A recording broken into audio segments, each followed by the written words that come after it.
Assalamualaikum dan selamat sejahtera. Terima kasih kerana sudi menonton. Tahniah kepada para trainers. Alhamdulillah, kita telah dibenarkan untuk kembali beraksi melalui program latihan secara bersemuka. Malam tadi sekitar saya rasa dalam pukul 11 lebih saya pun dah tidur. HRDF Pembangunan Sumber Manusia telah mengeluarkan SOP sebagai panduan kepada para trainers untuk kembali beraksi dalam program latihan berbentuk secara bersemuka. Jadi saya kira ini adalah satu berita yang sangat baik untuk kebanyakan trainers di luar sana. Kenapa saya kata kebanyakan? Sebab apabila anda melihat SOP itu dan juga panduan yang telah diberikan, mungkin ada yang menggaru kepala kerana alamak, selama ni dah biasa buat dengan crowd yang besar, di venue tertentu, kaedah penyampaian tertentu. Jadi apabila diberikan panduan dan panduan itu sedikit mengawal pergerakan ataupun mengawal cara penyampaian, mungkin ada yang sedikit kurang selesa atau resah. Pada saya ini adalah normal sebab kita masih lagi berhadapan dengan situasi pandemik. Jadi untuk membantu negara dan membantu masyarakat supaya mengawal penularan virus ini, saya kira sebagai trainer kita tak patut mengeluh, malah kita patut mengambil peluang ini untuk sama-sama membantu menyampaikan mesej yang baik. Jadi dengan itu, kali ini saya ingin berkongsi dengan anda semua satu bahagian yang saya kira ramai trainer dah tahu tapi mungkin perlu di-refresh, dan mungkin ada trainer yang merasa sedikit kekok dengan guideline ataupun SOP baru ini. Mungkin kita perlu lihat balik dua komponen penting dalam latihan yang sebenarnya boleh memberikan kita satu kelegaan dalam bentuk apa pun kita menyampaikan latihan. Okay, saya akan kongsikan dua komponen ini. Yang pertama sekali, kita terus kepada isinya, iaitu konten. Dua komponen adalah konten dan proses. Sebagai trainer sebenarnya kita perlu sentiasa menggilap dan memahirkan diri kita untuk memastikan penyampaian kita dan juga konten kita sentiasa berada di tahap maksimum ataupun kualitinya di tahap yang tinggi. Jadi bahagian pertama adalah konten, bahagian kedua adalah proses. Konten lebih kepada pengisian, lebih kepada lesson, pembelajaran, pengajaran yang hendak disampaikan dalam topik kita. Itu konten. Jadi konten boleh datang dalam bentuk penyediaan slides, boleh datang dalam bentuk penyediaan material. Kalau secara dalam talian mungkin penyediaan media. Platform yang digunakan sedikit akan mempengaruhi konten, tetapi dia bukanlah 100% di dalam komponen konten ini. Dia lebih kepada komponen proses. Jadi proses ni dia pergi kepada teori-teori tentang pembelajaran, seperti laws of learning yang saya pernah kongsikan sebelum ini. Teori-teori tentang adult learning, andragogi sebagai contoh. Ini semua berkaitan dengan proses. Bagaimana kita merancang penyampaian kita, metodologi kita, apakah metod-metod atau pendekatan yang kita akan gunakan. Ini bahagian proses.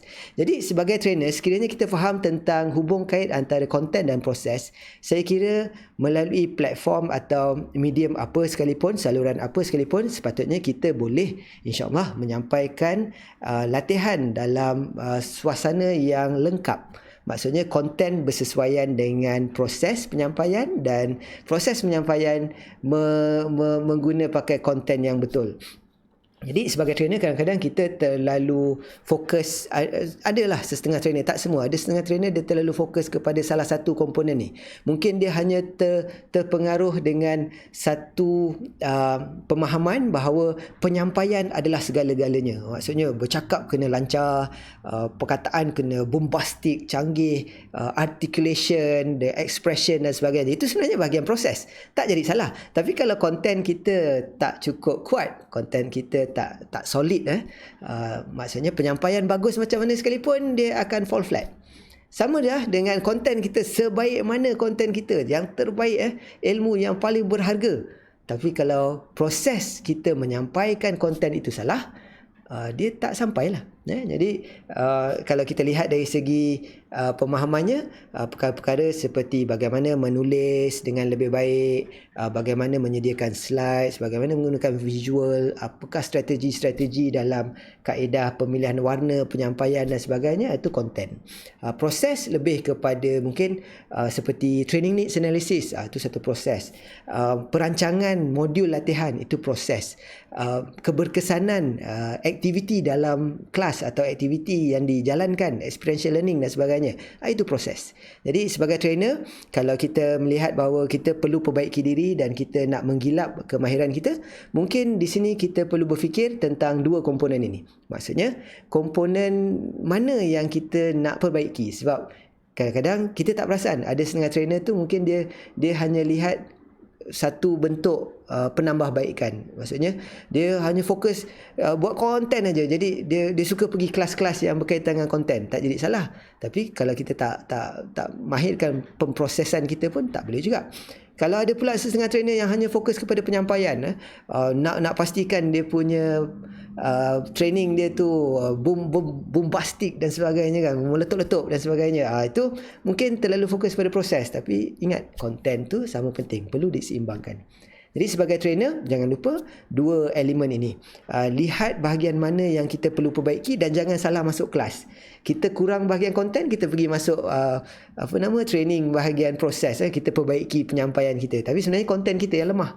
Kita mahir tentang konten, tapi program kita tak jalan, orang tak beli dan sebagainya. Mungkin proses pengeluaran latihan itu yang kurang baik. Jadi kita kena lihat kedua-dua ni dan seimbangkan.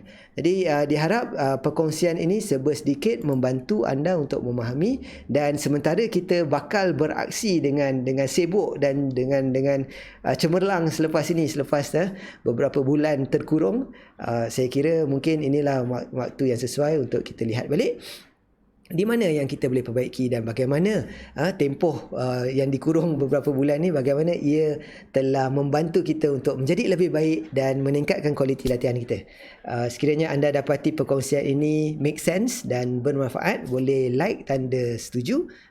Dan sekiranya ada rakan-rakan lain yang mungkin memerlukan sedikit perspektif tentang apa yang saya kongsikan ini, boleh jemput, silakan share dengan mereka. Semoga manfaat itu berpanjangan.